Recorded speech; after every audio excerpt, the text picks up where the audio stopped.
We about to talk Invicta. Let's get it. Okay. Guess what I know?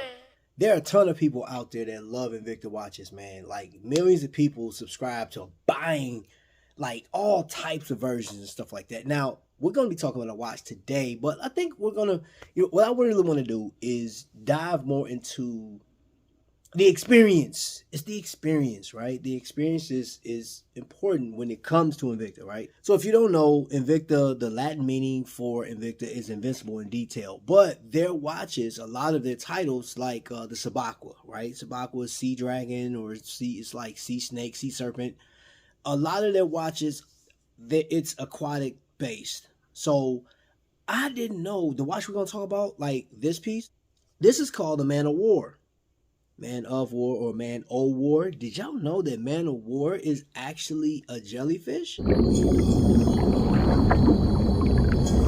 But among the jellies, and looking somewhat like them, is a rather more complex and sinister creature.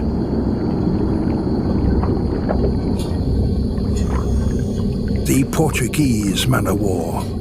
I had no idea that what y'all just saw, this watch is, I guess, was born from that. But what else do y'all see? Do y'all see design cues?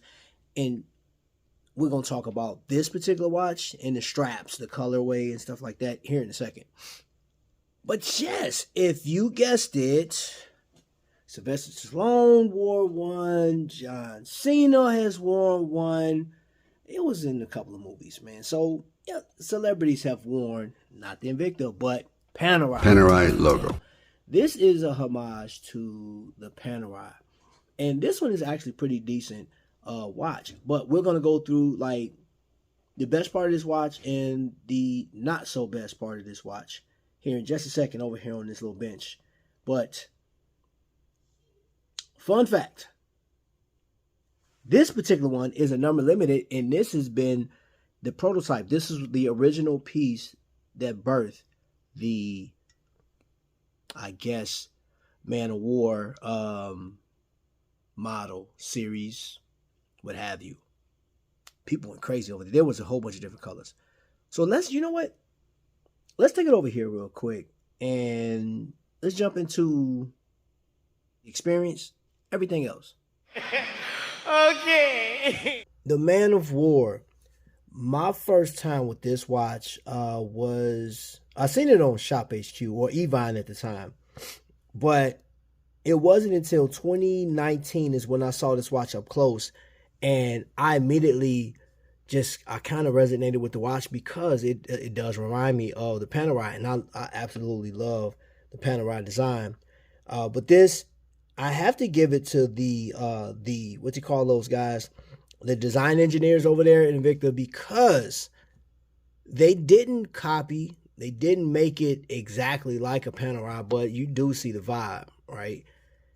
And it has that, you see that crown protector, which this whole thing is made out of carbon fiber, as you can see. It's really a thick watch. This is a 48 millimeter timepiece. I had to get it. When I saw it, I was like, yup, got to get it. Got off a cruise last year. This thing is powered by the Salida 500. As you can see, the date function, and you see the meteorite dial. Ooh. Now, Panerai did make that version. Well, like not this particular version, but they made a version of it. Invicta just did what they did best, man. They will take a design, even if it's a homage, and they will freak it just like they did here. But you know what they do to some people? In the realm of Invicta, people absolutely love it. They celebrate it. But other people, man, it just brings out this rage. What you thinking this is from the south, keep it still. Running away, you got hit in the rear. On the street, looking out like a deal. My beat on that. And it's like, anybody that buys Invicta, die type of attitude, man, which is crazy, is hilarious at times, and it even inspires people to make like some of the craziest videos known to man. Fat Cat Collections is a YouTube review channel.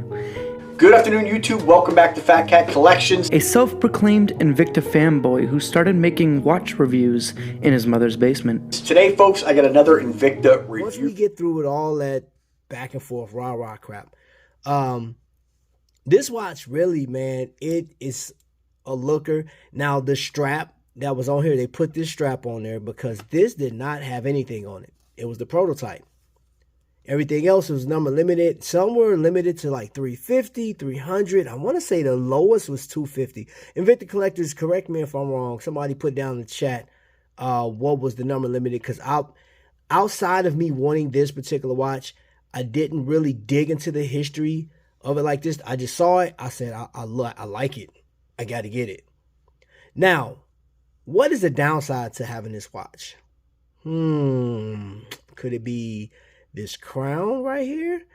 One of the biggest complaints that I've seen across Facebook groups was this crown.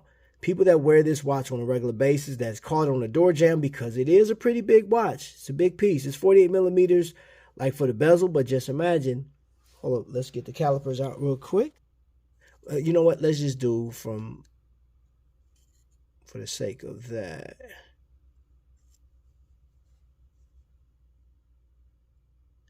You see it. The thing is over 60 millimeters. And with the crown, Flame Fusion crown.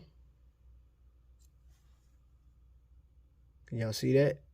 It's a little over 20 millimeters thick. It's a thickum. It's a thick boy, but it is still a nice watch. I enjoy it. I like wearing it. It feels amazing on the wrist for its size. Now, I am going to change the strap out at one point. I will keep the strap because this is what they threw on when I bought it from the cruise.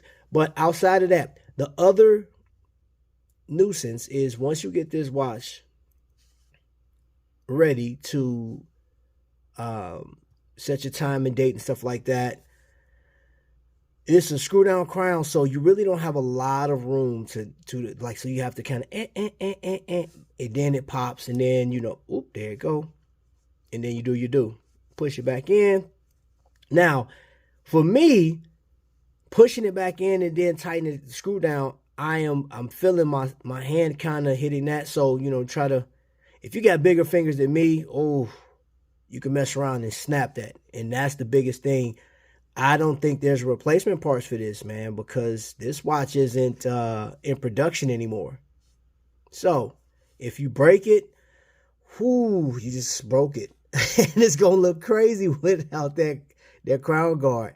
Will Invicta make any more of these?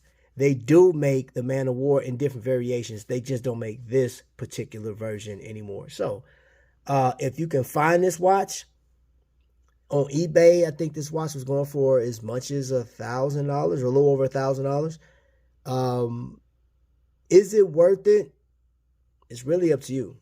If you just got into Invicta and you want to get into some of the older watches, I would say go for it if you can find it.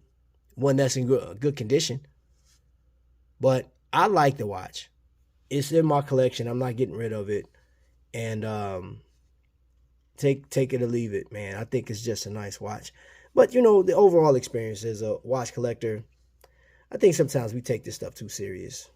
I really do. You know, and I know some people on YouTube don't subscribe to Invicta, but there's millions of people that do. And if you're one of those people that enjoy the hobby of collecting Invicta pieces, man, knock yourself out. Enjoy it. Don't let nobody else deter you. I don't care what any of these people on YouTube say, because I'm not taking away from them. There are some very knowledgeable people on YouTube that deal in watches, but there's people that have yet to deal with this, and the only information they have on Invicta is what they hear or read about.